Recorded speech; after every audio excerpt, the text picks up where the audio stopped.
Welcome to the Drive to Draw podcast, episode 1. Joined in the studio here with Phil Fechner. Mate, welcome to the podcast and welcome to the listeners. Thank you very much. A pleasure, Pete. To hear about it a couple of weeks ago, we sort of touched base, and it's all come good. It's been a couple of years in the making. Yeah, been sort of gathering a bit of equipment and bits and pieces to sort of get us off the ground, but absolutely looking forward to it. And we've got some good topics coming up today, but we've got some good guests coming up over the course of the season. Looking forward to it. And the first one's probably that we'll promote right now is we've got Nathan Black. We're going to interview him over the next couple of weeks, so keep an eye out for that. But let's get into Around the Greens. Around the Greens.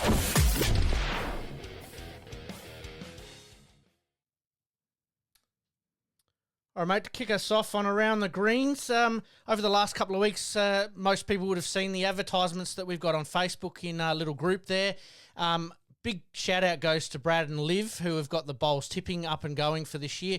They collated a lot of information between myself and those guys, so hats off to them for some of that, and you'll probably see some more clubs being posted over the next couple of days, but we've got a couple to talk about tonight anyway. Yep, absolutely. No, it's a credit to them. It's a lot to organise to get it all up and running and run smoothly like it did last year. Yep. And so good luck to them. Should be fun. Yep. Hopefully we can talk some tips as we go along and maybe pick a few smokies that might get up. But let's kick off first up with the Premier League. We're going to talk about Hawthorn first up. You got your notes there, mate? Notes. Absolutely. It begins there. Absolutely.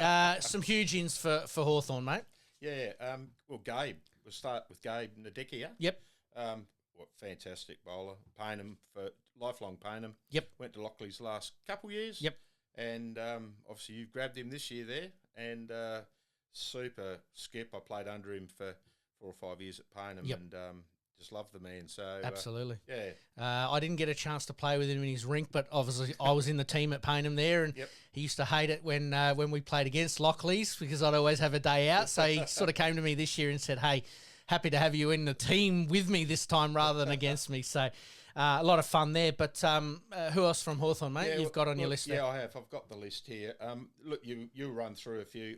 Brenton Roberts, I don't know the guy. Came from Marion, from Langhorne Creek. Very, very handy player. Will probably play possibly 3 to Matty Northcott, I would imagine, somewhere in there. Yep, pretty strong down south, like McLaren Vale and some good bowlers down there. Absolutely. Yep. And obviously know the next two, Sue and Jeff Coultis. Yep. Ex-Lockleys, and they've been around the traps a little bit, I think, haven't they? They have. But, Well, moving on from Lockleys, I mean, we'll talk about Lockleys a little bit later, but obviously moving for opportunity as well. Yep, absolutely. I don't know the next guy again, Billy Bennick. Played at Woodville last year. Pretty handy young fella. Oh, yes, I do know him. Yep. Looks like he's got some skills in the kit bag, mate. Yeah. And at the moment, finding his way on the grass, moving from obviously Woodville on the carpet or the softer surface there. I expect Billy will have a pretty good year. Yep. His form in the preseason's been pretty good. So you'd probably say he might start in the Premier League. And each club needs youth. That's where it gets to, and he's certainly up there. That's for sure. Yeah, that's good. I know the next one, Steve Packer. Obviously, ex-Happy Valley, and he's been around a bit. Left Hawthorn for a year, decided to come back, and looks like he's going to be a bit of a mentor for that second side. Oh, okay. That's where he's sort of going to be situated. Yeah, and I think he's quite happy to think that way as well. Yep. And the last one. You haven't heard of this guy, I'm sure you haven't. I don't know. It sort of rings a bell. Pete Matthews. Yeah, mate. I was off, obviously, last year due to injury, had some back surgery. Slowly finding my way back. My trial form's actually been okay. I've put down some pretty decent bowls, but we've had some blustery conditions a couple of times, which has made life a bit interesting. But once you sort of worked it out, it was all good. Who did you play? We played Marion 2 weeks ago, and then we had an internal last weekend. Yep. So, and I think we've got an internal this weekend, being that it's a long weekend, we're doing which most clubs do as well. Yep. Oh, that's good. That looks pretty strong. I mean, you're obviously around the mark in the Div 1 last year. Yep. Had to recruit, and you've done that. So, looks competitive. So I think back end, you sort of go, that was probably where Hawthorn might have struggled a little bit 2 years ago when they were in Prem. Just that stability through the back end. And Yep. Matty Northcott coming in last year, Yep. and then adding obviously Gabe this year, Brenton Roberts, it sort of means that Any there's losses? not too many losses, not from that top No. side. Only Ewan, I can't think of his last name, but That's right. he was sort of between the top side and the Okay. second side Yep. anyway. Looking I for think more he's having a bit of a opportunities, year off, yeah. Oh, year off. Okay. Yep. Fair enough. So, yeah, Hawthorn Very good. obviously off to a pretty good start. Bit like the Crows in Port Adelaide. A pluses as far as the recruiting go. We could talk footy all night long. Oh, but let's not. No, let's not. We could go on for a while there. Obviously, Hawthorn coming up from Division 1. Obviously, getting the chocolates there over Salisbury in the final. And we're the form team, basically, in Division 1 last year. Yeah, you were. Yep. All right, let's move on to Salisbury, mate. Salisbury. Team that surprised a few in Division 1 last year, getting through to the final and getting promoted back up into Premier League. Yep. Haven't seen what they've gained, but I do see they've lost 3 out of that top Div 1 side. I can see them probably struggling with that. I don't think they've recruited much. If they have, I think Ross McConnell's dad's going there, but he'll probably be in that second side. Yep. I think there's another couple from Gawler that could be coming there. Yep. Whether they top up that top side, I'm not too sure. But I can see them probably just struggling a bit, just on what we've got here on our notes. So. Yeah, absolutely. Like we said last year, a little bit of a surprise for Salisbury. I think most people would probably agree that Marion were the favourites to probably go back up with Payneham. With Hawthorn. Yep. And where you were there. Yeah, I did forget. Well, I'm sitting in Payneham at the moment. Obviously Salisbury there got a little bit of work to do, but they seemed pretty buoyant. Brent Marshall gave us his report. Yep. Good lad, and seems pretty buoyant about what they might be able to do and maybe upset a few along the way. Who knows? See how we go. Exactly. Bowls is a funny thing. It is. Mate, we move on to Holdfast. Holdfast. We do. And who we got there? We've Jared Goodwin's obviously provided a little bit of a report there. I see they've lost a few. The gains, I just haven't got the gains down with me yet at the moment. No, that's okay. But lost Kate Arjun-Bowden, obviously Blackie. Yes. Goody. Yep. Simon Gita Johnson. Yeah, Gita. He's gone back home. So Craig Goldfinch is off to Edwardstown. Goldie's gone to Edwardstown. Yep. So that's a lot of big losses in there. Absolutely. So their ins is Mark Fettham back to full time. Jackson Harding, obviously for studies, is finished. Josh Van Haren from Northern Territory. No, and Stephen Axon, debut pennant season, 3-time grand final umpire. Right up your alley, mate.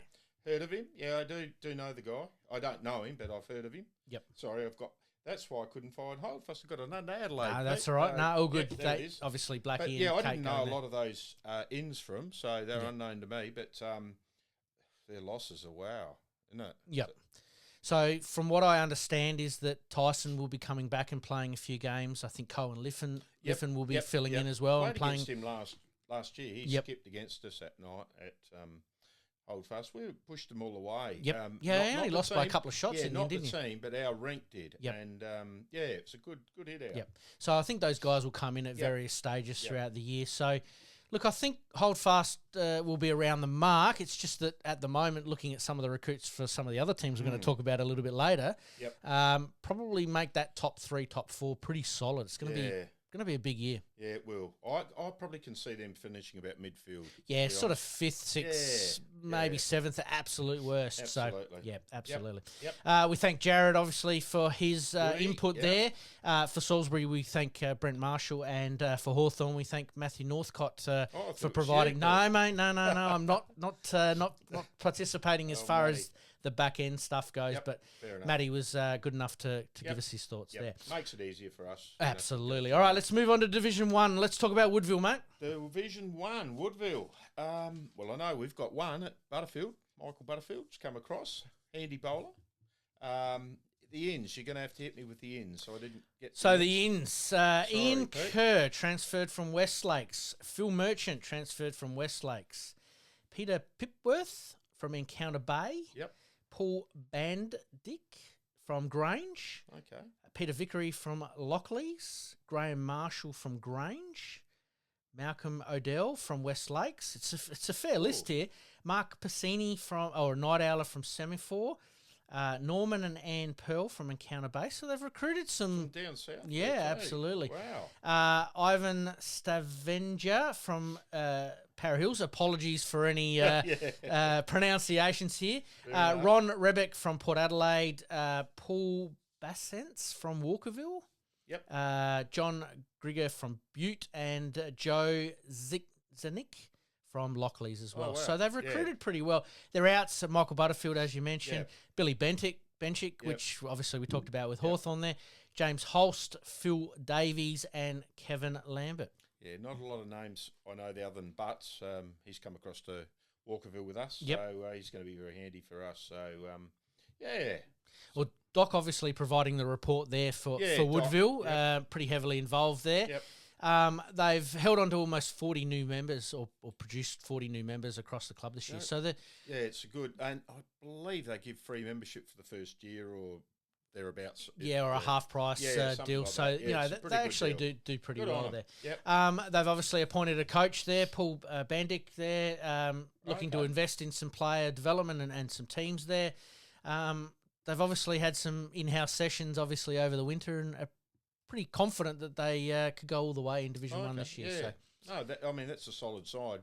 They were good played in Prem, so won a couple games. I think we beat them both times. But other than that, It's funny how some of those teams that do get up there for the first time struggle a little bit, but they sort of understand it a little bit more. And then when they get the opportunity potentially to go back up again, they're a bit better warned and forearmed with it. Well, unfortunately, they went up last year and didn't really recruit. I don't know any names that might have been a couple they might have got. But unfortunately, you got to, which we found out. I tried my heart out to recruit, but anyway, it is what it is. Yeah, it is. So, little early season prediction for Woodville. Where do you see them sort of be around the place? 3 or 4, I reckon. Won't they in that top 4?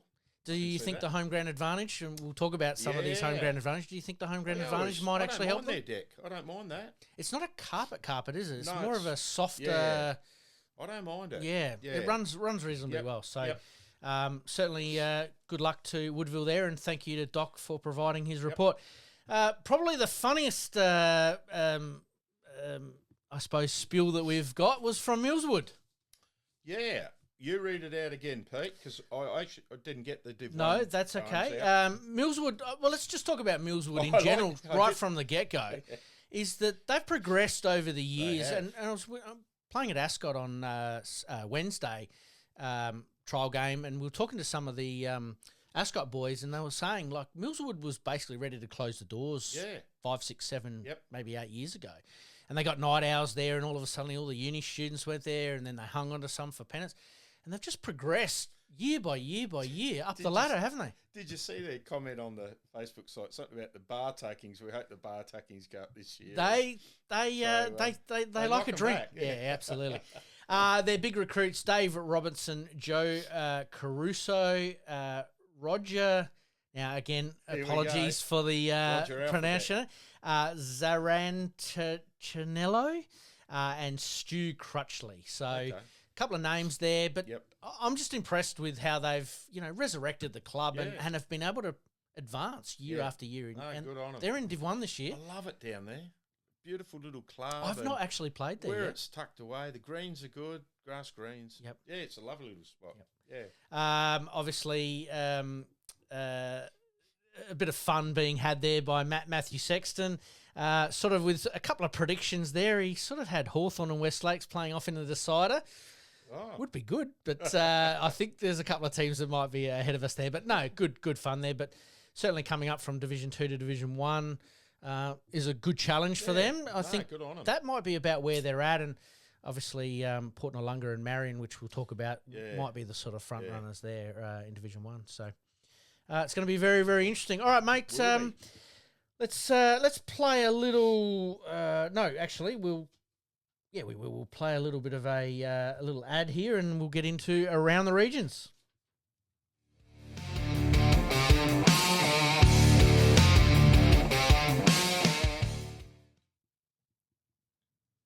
All right, mate, around the regions now. At the moment, because it is our first episode and first and second episode, we're putting the call out to any of the regional clubs to just provide us a little bit of information with what's happening in your country association. But we're quite lucky to have you here, mate, because you're pretty in touch with the Barossa and Light Association. I know your previous podcast there, you used to talk about it during the summer period there, and I'm sure you've got some names and some teams that you'd like to talk about tonight. Yes, I have, Pete. So we'll go to the Barossa and Light Bowls, Pete. Yep. First one is, I'll talk about the Tanunda side. So they've got a couple ins, 3 ins actually. Kevin Absalom and Greg Cruikshank and Brad Peck, who I played with that got him to Payneham last year. Yep. He's going back as a coach, so he'll be a very, very handy in. Yep. Finished bottom last year. I can see him going up the ladder, whether it's in the top 4, I'm not too sure. Yep. 3 very good names. Wouldn't mean much to you, Pete. No, but like to hear these names so we get to know them. Yeah, and I believe only at this stage, one out of that top side, and I think Ruley had a year off last year to back as like yourself. Yep. But he's going back to Lindok. He lives at Williamstown, so he's going back to Lindok. Yep. I'll just run through these a little bit quicker. No. So waiting on what new have got in, but I quickly talked to Brownie this afternoon, and one he said that's come back is Steve Kurtz, who's a renowned winemaker up there in the Barossa. Right. Kurtz Family Vineyards. Well, we might be looking for sponsors here, so maybe we could of red at least put them on the table here, and away we go. He's coming back to have a run. One possible out could be Roger Machos, a long servant, life member. Yep. Not too sure whether he's going to bowl yet this year, so I'll just keep running through. No, absolutely. Go to Lindok. So obviously they're in is Chris Rule. Yep. And Dennis Traeger. Dennis played at Payneham for a couple of years, as did Chris. Chris is a state.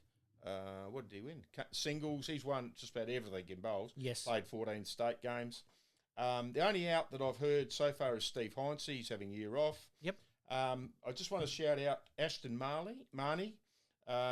He's playing in the state under 18s. He's made the state under 18s. Fantastic. He goes away soon, whenever. Yeah, they the go 18th of October, I think, There up you at go. Club Tweed. We're going to talk about some of the teams. I knew you'd know that. Yep, some of the teams a little bit later on, or the representative teams. So I'll go on to Kapunda. I haven't heard much from Kapunda. I haven't talked to Greenie lately, Adrian Green.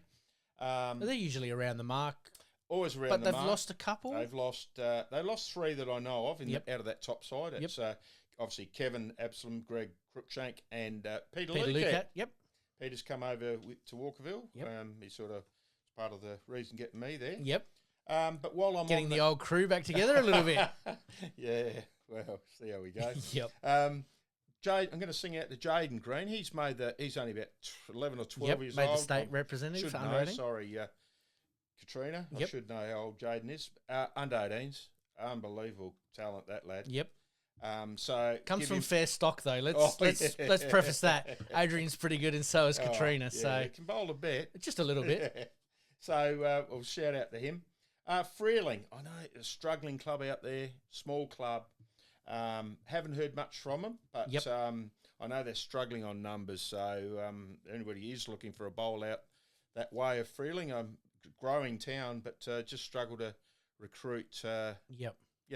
Night owls and that sort of thing. But Yeah, and Julie Campbell's one that has left. She's gone back to Angaston, more as a part-time bowler there. Yep. So your Dunder's an interesting one.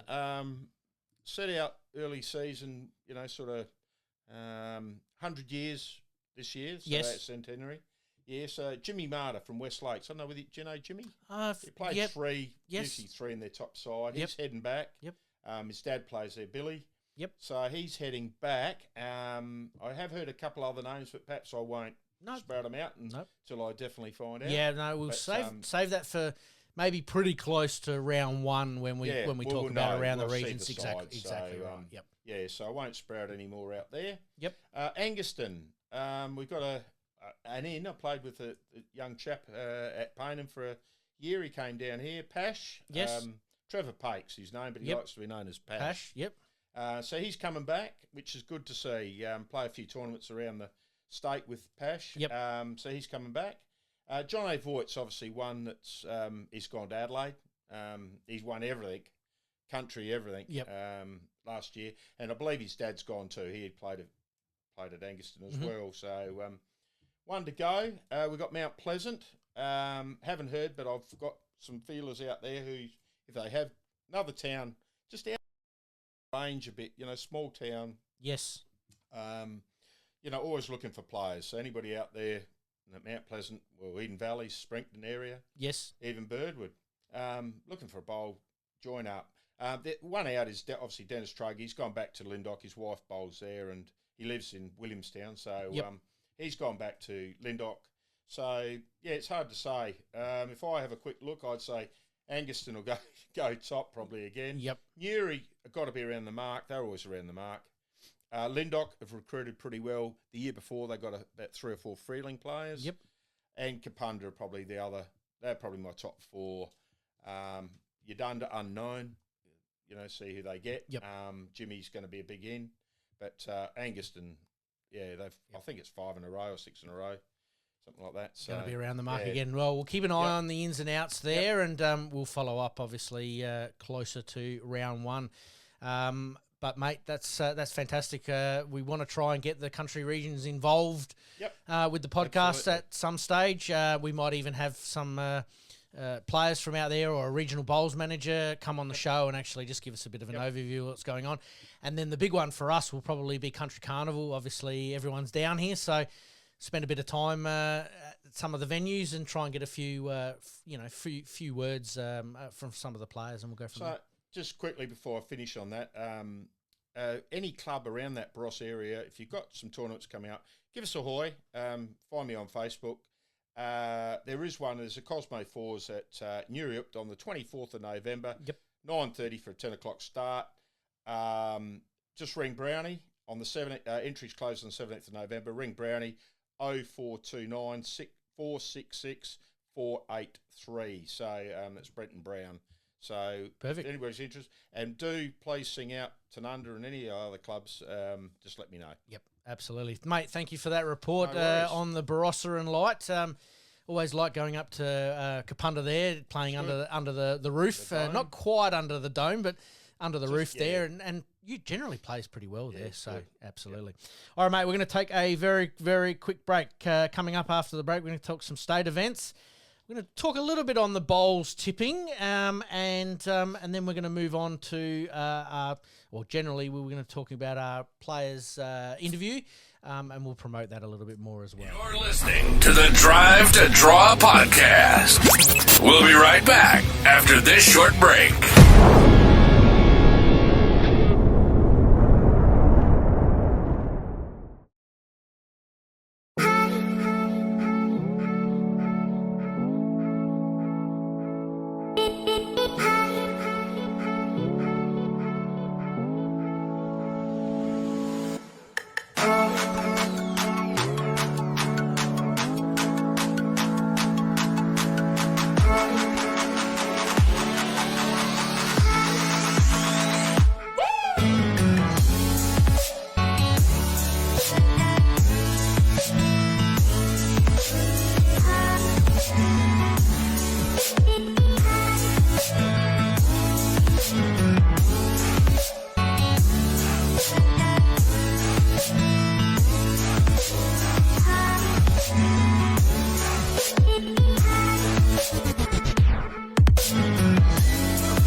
All right, mate, we move on with the state events. The first state event on the Bowls SA calendar is the State Mixed Pairs, played on the 27th of October.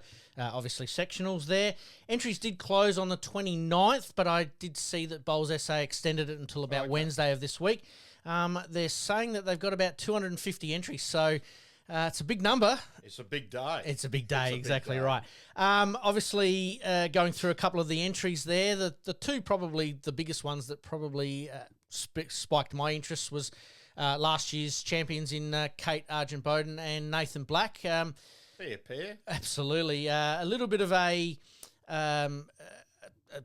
well-spirited final last year, but once they got on top, and I think Yeah, I watched it on the live stream, live absolutely. yeah. And probably the other one that spiked my interest a little bit was Kerry Talora and Ashley Close reuniting. I think they won it 3 years in a row or a couple of years in a row there, and they missed one for a year and then won again. So I'd expect them to be around the mark. I reckon 2 years ago, we played them in our sectional. It was almost the section from hell because we had Millsy in one, Kerry and Ashley in the other, and Kathy and myself, and it was the third pair.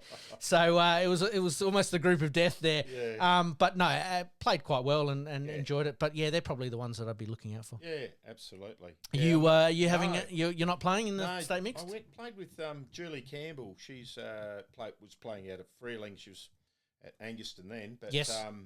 She's back at Anguston now, and she's away. She's gone to babysit dogs or something over in Victoria. So I usually play with Julie, but giving it a miss this year. We've had a miss. Yeah, fair enough. Yep. Obviously, like we said, 250 entrants there. Great result, obviously, for bowls, and it is the first event on the calendar. So I think everyone's just itching to get on the greens as much as possible. Yeah, I'm playing with Kathy Miller again this year. We had a year off last year, and I almost snagged her for the club pairs, but someone else had already asked her before I had a chance to. But we'd been talking about the mixed probably for the last couple of months, so it was like if I'm fit and ready to go, then we'll play. So absolutely looking forward to it. All right, mate. Let's move on. Bowls tipping.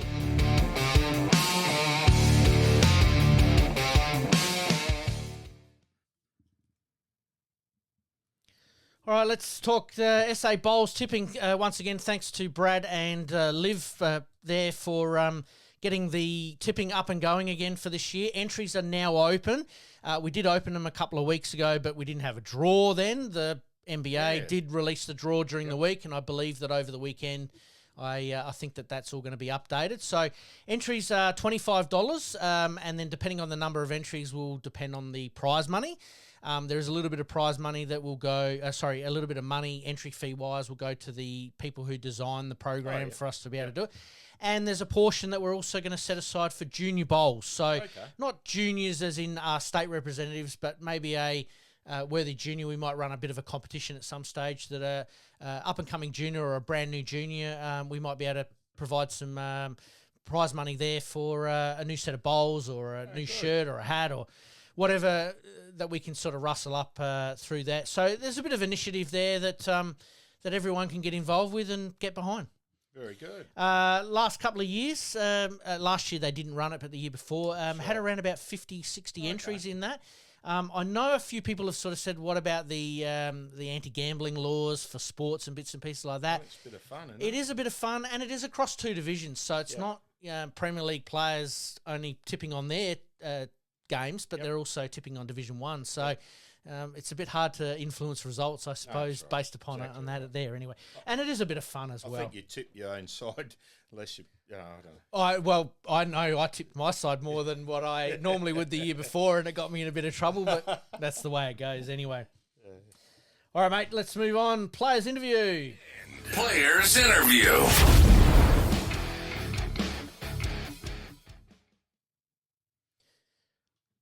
All right, mate, this is where we'd bring in our special guest. We're just going to promote, obviously, Nathan Black being our first guest coming up in episode 3. Really looking forward to speaking to Blackie, not only about his journey in bowls, but some of the recent successes that he's had, I think, over in Dubbo a couple of weeks ago, and then the state side coming up as well. He's won everything, hasn't he, just about? Pretty much, so really looking forward to that. All right, mate, let's scoot on into the extra ends.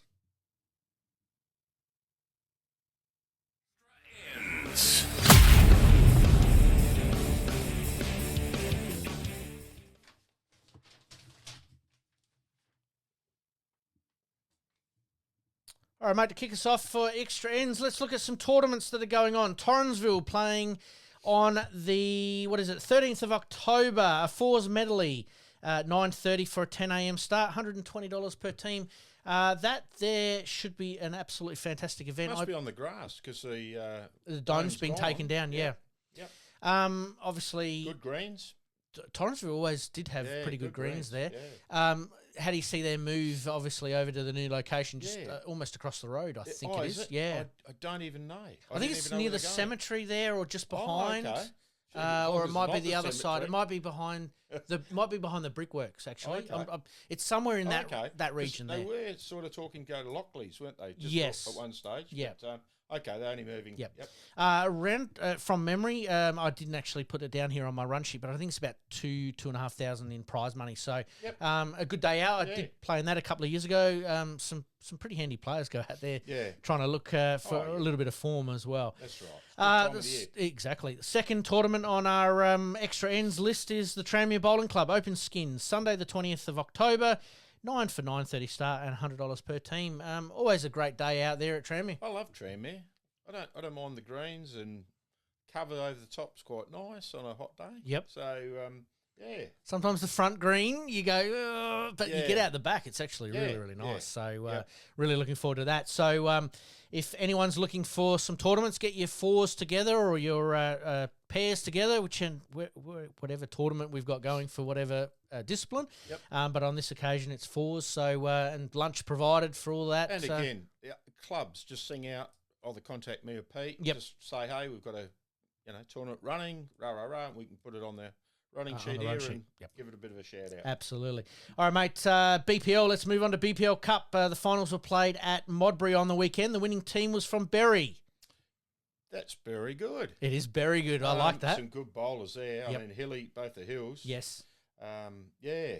Wow, there you go. I know the Walkerville side were just pipped on the post, so Pete was telling me. Yep. So good luck to them. Absolutely. I think they head off to Pine Rivers there in November to compete in the BPL Cup. So not only winning it here in SA, they get a trip up to Queensland there. So fantastic. Talking about BPL, BPL 20 coming up. The Adelaide Pioneers, obviously our local team here. But a big in for Adelaide. Lainey McGorman gets her chance. Caitlin Inch obviously unavailable for this event. Okay, unavailable. Yep. That's why. Yep. Good on Lainey though. Bowled with Lainey. I think did you? No, I reckon she just left the missed her. year. Yep, that I arrived. Yep. But yeah, great bowler, great person, and deserves her chance. Absolutely. State singles champion. I think went pretty much all the way in the Champ of Champs against Kelsey Cottrell. So some she pretty did. handy Watched bowls some of there. that. Yep. Getting her opportunity there, and really looking forward to tuning in. If you are looking to watch it, KO do have it live stream and Fox as well. If you've got it on Fox. And I reckon, definitely, I know that they have it on YouTube as far as their Live Bowls Australia live stream. But I reckon KO do some sort of like free games where they play certain games on certain days. Where if you don't have a KO subscription, you can still watch it if you want to watch it online there as well. We've got a date. When's that? That would be around about the 11th of November off memory, but I'll double, triple, quadruple check that one there. Good. National events, Open Women's team has been announced. Actually, I think that was this afternoon. Some pretty handy bowlers popping up there for the Women's Open side. Let's just have a bit of a look. You name them too. I do.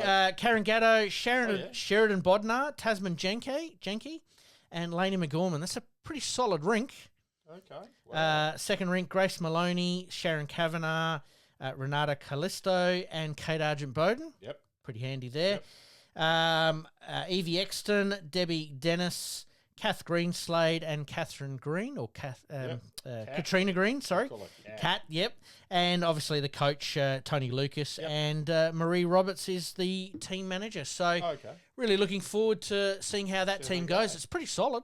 It is, absolutely. Playing at Tweed there on the 17th or 18th as part of the Nationals Carnival, which is going to wreak havoc with round 1 and round 2 of the pennant season, but we'll talk about that one a little bit later. So congratulations there, obviously, to those teams selected, and we'll bring a couple of those over the next episode or two. Couple of quick questions to finish us off, mate. Congratulations goes to the Master Builders Association on winning at Soldiers Point last week. Oh, I'm glad you brought that up. Yep. Otherwise, Peter Luke would have kicked me in the backside, and probably Johnny Nicolai, and and a few of the boys there. Ian Greenshields. Yes. So, good luck to them. They've done well. They have. I think they won 2 years ago at Tweed and last year. Not sure what happened last year, but the year. But this year, obviously, winning at Soldiers Point. No, well done to them. Very, very well. And probably the last one, mate, a bit of a hot topic. Pennant season draw seemed to be very, very late. Premier players sort of getting itchy and wanting to know what's going on. I mean, even I was getting itchy, and you just didn't know what was sort of going to go on. But I know it's a lot of organisation, and comes down to the 15th point, and so.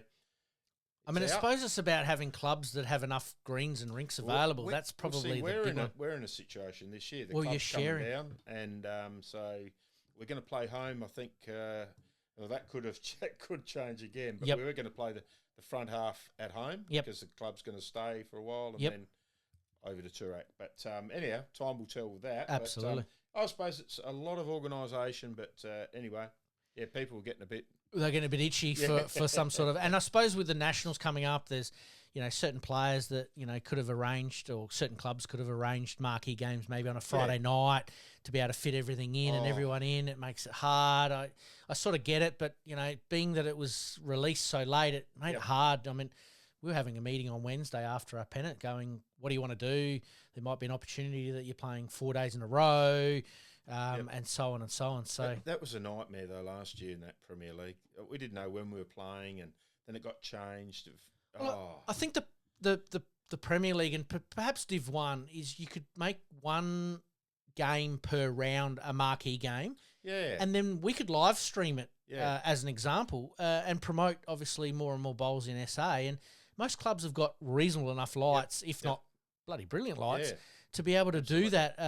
And we've just got to obviously get the equipment, ready to go for that. But if just throwing it out there, and we'd love to hear anybody's comments on this, is that maybe make one game a week so that way every team gets a marquee time slot on a Friday night, maybe. Last year you just didn't seem to know when you were playing, and it got changed, and then it was back and forward. If they can put it down beginning of the season, then you know where you are. Yep. And everybody knows where they're and playing. It works better for people, that work. You can, maybe have a Friday afternoon off, but then maybe work on the Saturday or work from home on the weekend, or spend more time with the family, which is always what everyone's crowing out for. All right, mate. Thank you for episode 1. We're going to roll on in a minute and reset everything for episode 2. And then come next Thursday, will be episode 3, and we'll have Blackie and we'll have our interviews all ready to go. We might have some team selection news, so we'll have a bit of a look at that as well. It'll be interesting. Absolutely, mate. Thank you very much for joining us. Thanks for having me. And thanks for listening, guys. If you haven't done it yet, like, rate and subscribe. We'll put it on our socials as well, through our Facebook group, Facebook page, and any podcast provider or YouTube channel that you see us there. Make sure you like it and subscribe. Yep. Thanks, mate. Sounds good.